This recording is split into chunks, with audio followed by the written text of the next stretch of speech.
And up ahead on our left-hand side, we can all see the bridge that we crossed under, Djurgårdsbron, connects the island of Djurgården to Strandvägen. As we drive past it, pay attention to the four statues guarding the bridge. These are different Viking gods. So down the far left you can see Thor with his big hammer. You can also see Freya, Frigg and Heimdall. Nordic gods.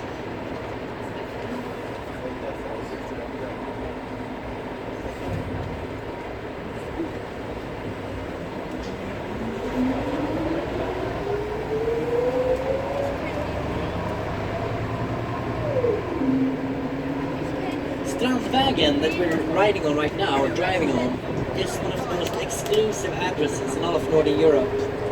If you fancy to live in these apartments, you're going to be paying approximately 25,000 euro per square meter.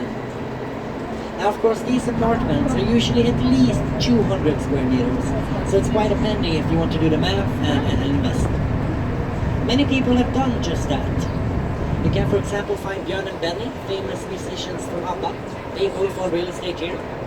You can also find Per Gessle, a singer from Roxette, he lives here.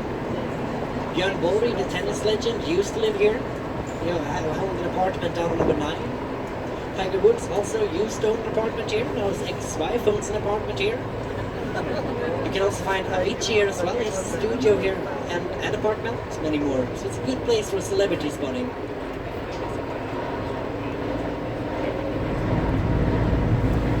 Even though Strandvägen, and all of Östermalm for that matter, is very exclusive today, that has not been the case for so long. As late as the late 1800s, we're talking 1895, Östermalm, and particularly Strandvägen, was the big slum in Stockholm. Back then, all along the shore here, sailors, fishermen were living, so it was quite a rough area. En av de som bodde där var Carl Larsson. Idag är Carl Larsson kanske mest känd för Sundborn uppe i Dalarna, men han växte upp här på Östermalm. Om man vill bara få en liten känsla av hur det var här på den tiden, sen 1800-talet, kan ni läsa hans dikt Helvetet på jorden som gestaltar slumområdet här på Strandvägen.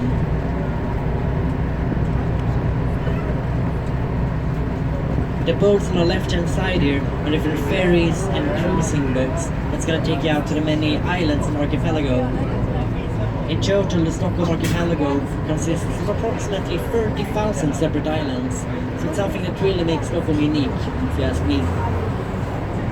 One day became a bank robber and took 10 people hostage for 6 days. Now as time went on, these hostages began to sympathize for the bank robber rather than for the police. They even tried to help him escape. He never did escape. He was sent to prison for life, which in Sweden is about 12 years.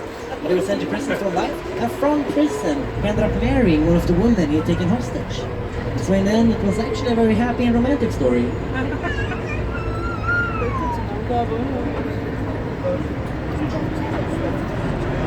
The park that we see here on the right hand side is called the King's Gardens, Kungsträdgården. This name comes from this used to be the private garden of the king as late as the mid-1800s when he opened it up to the public. Today it's a place where we have a lot of festivals, we have concerts in here, we have markets in here, a lot of different events. Nearly something going on every day.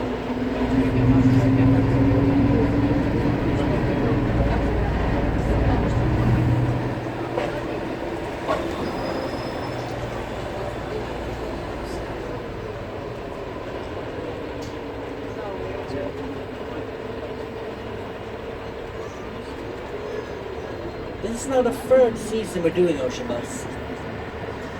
And also, just when we got started, I remember, we were actually practicing at night to not to scare away all our Stockholm friends. We were making so many mistakes, you would never join us.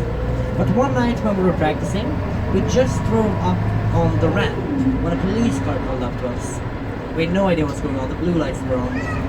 It turned out that a poor woman on Djurgården had called in panic, thinking that an SL bus had driven off the pier to the water. It was only us. She must have been completely frightened.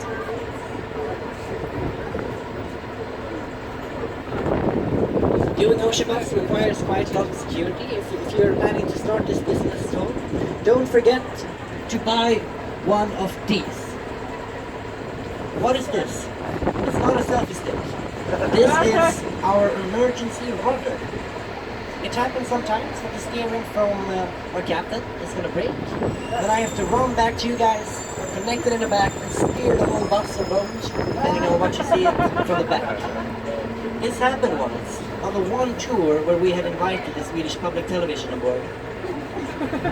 So we did a one tour. If you want, you can hear the whole story by googling Ulse Sjöna. But all publicity is good publicity, they say.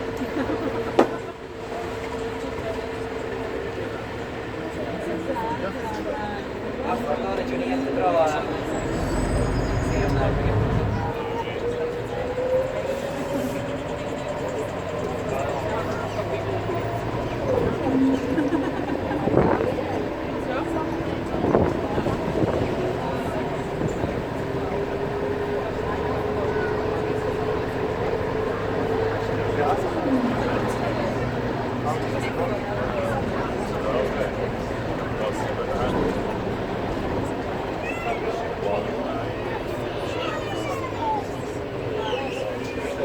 We're right now pulling up into the square known as Gustav Adolfs Torg, named after the famous warrior king Gustav Adolphus. Today, Gustav Adolf is probably most known for his failures with the Vasa ship. He was the man behind it. But he was quite successful in the 30-Year War, for example, even though that's also where he died, in Germany. We can see Gustav Adolf in the middle of this roundabout. It's a statue here.